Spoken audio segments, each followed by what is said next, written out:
بات کرنے والے کو نہ دیکھا جائے بلکہ جس کی بات ہو رہی ہے وہ اس کو دیکھنا چاہیے. اور ہمارا ذاتی کوئی کمال نہیں، یہ اللہ کا فضل ہے، ہماری شیخ کی نظر ہے اور بڑوں کا اعتماد ہے، انہوں نے ہمیں یاد رکھا ہے.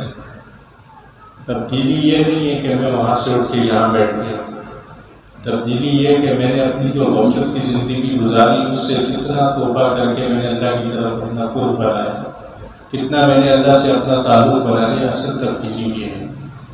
بات کرنے والا بھی محتاج اور بات سننے والا بھی محتاج.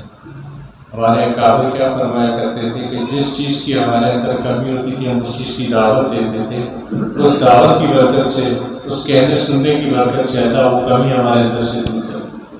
تو آج ہم سارے محتاج، اللہ کسی کا محتاج نہیں. ہم سب اللہ کے محتاج ہیں، اللہ کسی کا محتاج نہیں. آج اگر ہم دین کی محنت نہیں کریں گے، دین کا کام نہیں کریں گے تو اللہ کسی اور سے کام لے گا. اللہ کسی اور سے کام لے گا. اور اللہ نے یہ کر کے دکھایا. اللہ چاہے بڑے سے بڑی فوج کے مقابلے میں ایک چھوٹے سے مچھر کو کھڑا کرتے ہیں، بڑی سے بڑی طاقت کے مقابلے میں ایک چھوٹی سی اپنی مخلوق کو کھڑا کرتے ہیں.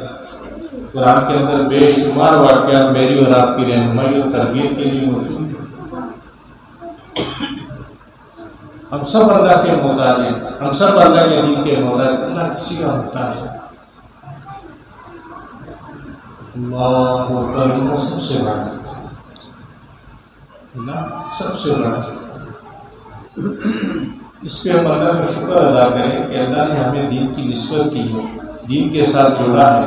اور ایک اس پرفتن دور کے اندر اللہ پاک نے ہمیں عالی سلسلے سے ہمیں جوڑا ہے. ایک عالی سلسلے سے اللہ نے ہمیں نسبت دی، سلسلہ نقشبندیہ شاذلی کا. الحمدللہ ہم اس پہ فخر اور ناز ہے، ہمیں اس پہ فخر اور ناز ہے. تو بھائی اصل تبدیلی یہ ہے کہ ہم نے جو زندگی غفلت کی گزاری اس کے بعد کی جو زندگی آپ ہے، ہمارا کتنا اللہ کی ذات سے تعلق ہے. اللہ سے تعلق بنانا یہ ہم سب کی بنیادی ضرورت ہے. اللہ کو راضی کرنا یہ ہم سب کی زندگی کا مشن اور مقصد ہے. اللہ خود قرآن میں فرماتے ہیں جس کا مفہوم ہے کہ ہم نے انسان کو پیدا کیا. ہم دیکھنا چاہتے ہیں، اس کا مفہوم میرے ذہن میں آیا کہ سب سے بہترین عمل کون کرتے ہیں. ایک اور جگہ اللہ پاک ارشاد فرماتے کہ ہم نے جن اور انسان کو صرف اپنی عبادت کے لیے پیدا کیا. تمام دنیا کی جتنی بھی محنتیں ہیں، دین کے جتنے بھی شعبے ہیں، ان سب کی محنت کا ایک ہی مقصود ہے کہ اللہ راضی ہو جائے، کہ اللہ راضی ہو جائے. اللہ کی رضا یہ سب سے ضروری چیز ہے. تو ہمارا یہاں جمع ہونا، خانقاہ کے ماحول کے اندر اللہ کا ذکر کرنا، یہ سب اللہ کی رضا کے لیے. ہم اپنی نیت کو ٹھیک کریں. اگر آج تک کوئی کمی پیشی رہ گئی تو بھائی ہم اپنی نیت کو ٹھیک کریں کہ ہمارا یہ ذکر کرنا، ہمارا یہ وظائف کرنا صرف اللہ کی رضا کے لیے اور اللہ کی خوشنودی کے لیے. اور یہ جتنی بھی چیزیں ہیں جو ہمارے یہ آخرت کا ذخیرہ بن گیا. فیض نور کے اندر شروع میں یہ دعا بھی ہے کہ وہ آخرت کا ذخیرہ بن گیا. اور آخرت کی زندگی کے جو فیصلے ہیں وہ اعمال کے اوپر ہے. آخر کی جو کامیابی ہے وہ اللہ نے سراسر اعمال کے اوپر رکھی ہے. اس کے جو فیصلے ہیں، جو کامیابی کے ہیں، جو مقام ملے گا وہ اعمال کے بقدر ملے گا. جنت میں جو درجات ملیں گے وہ ہر انسان اپنے اپنے اعمال کے بقدر اس درجے پہ پہنچے گا. آج ہم سب دعا کرتے ہیں اللہ جنت الفردوس میں اعلیٰ مقام عطا فرمائے. کوئی ایسا اعلیٰ مقام ہے تو جو دعاؤں میں اللہ سے مانگا جائے. علماء بھی فرماتے ہیں کہ اللہ سے جنت الفردوس مانگو، وہاں انبیاء کا پڑوس ہوگا، آپ علیہ السلام کا پڑوس ہوگا. اور جنت الفردوس کی جو چھت ہے وہ اللہ کا عرش ہے. اور جنت الفردوس والوں کو صبح شام اللہ کا دیدار ہوگا. اور نیچے درجے کی جو جنت ہوگی ان کو 8ویں دن اللہ کا دیدار ہوگا. یعنی جنت کا ایک دن 1000 سال کا ہے، 8000 سال کے بعد ان کو دیدار ہوگا.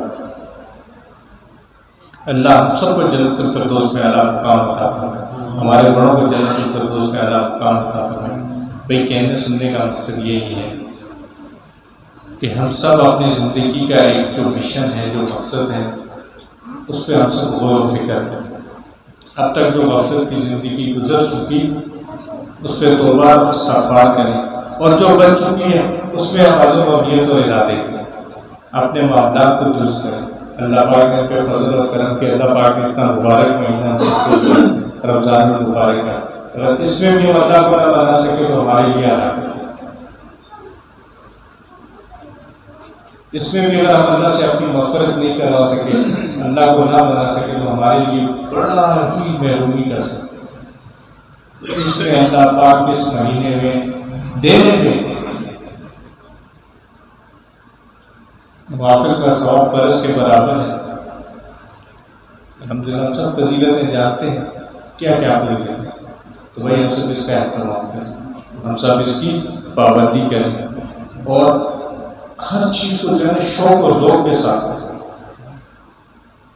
اپنے اوپر بوجھ سمجھ کے نہ کریں. اللہ پاک حسین اللہ حسن کو پسند کرتے ہیں، اللہ جمیل جمال کو پسند کرتے ہیں. ہر عبادت میں اس کا نور جو ہے اللہ اس کو تب دے گا جب اس کو حسن کے ساتھ کیا جائے گا اور ذوق و شوق کے ساتھ کیا جائے گا. جیسے ہمارے ساتھی کہتے ہیں کہ ہر چیز کو 6 صفات کے ساتھ کیا جائے، اللہ کی رضا کے ساتھ کیا جائے، سنت کے مطابق کیا جائے، فضائل کا استعداد رکھتے ہوئے کیا جائے. تو ہر عمل جو بھی ہے اس مہینے کی برکت سے اس مہینے کے اندر جو کیا جائے اللہ اس کا بڑا چڑھا کے دے. اس میں جو ہے نا ذوق و شوق کے ساتھ، بلکہ کوئی بول سمجھ کے کوئی رسم سمجھ کے نہ کیا جائے. اور بے مقصد جو چیز ہوتی ہے وہ کبھی نہ کبھی ختم ہو جاتی ہے. بے مقصد کوئی بھی عمل شروع کیا ہے وہ ختم ہو جاتا ہے. رسم رواج نہیں، ہماری زندگی کا مشن اور مقصد اللہ کو راضی کرنا. تو ہمارا یہاں جمع ہونا یا مدارس میں جمع ہونا یا دین کے کسی بھی شعبے یا حلقے میں جمع ہونا، سب کا ایک ہی مقصد ہے اللہ کی رضا، اللہ کو ماننا.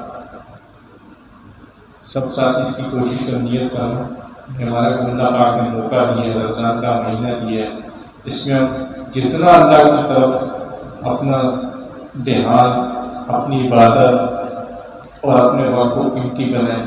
اور وہ کہتے ہیں اللہ کی طرف توڑ ڈالیں. یہ اللہ نے ہمیں موقع دیا ہے. الحمدللہ ہماری خانقاہ میں تراویح کا اہتمام بھی کیا ہے. 8:30 بجے عشاء کی نماز ہے. ساتھی مقامی ساتھی تو اس میں بھرپور کوشش کریں. 16 روزہ تراویح ہے، اللہ نے فضل و احسان کیا ہے. اور دوسرے نمبر پر ختم پڑھنے کی ترتیب ہے، تو ساتھی اس میں وقت کی پابندی بھی کریں. 3 بجے کا ٹائم رکھیں، 3 سے 3:30 بجے پہنچنے کی کوشش کریں.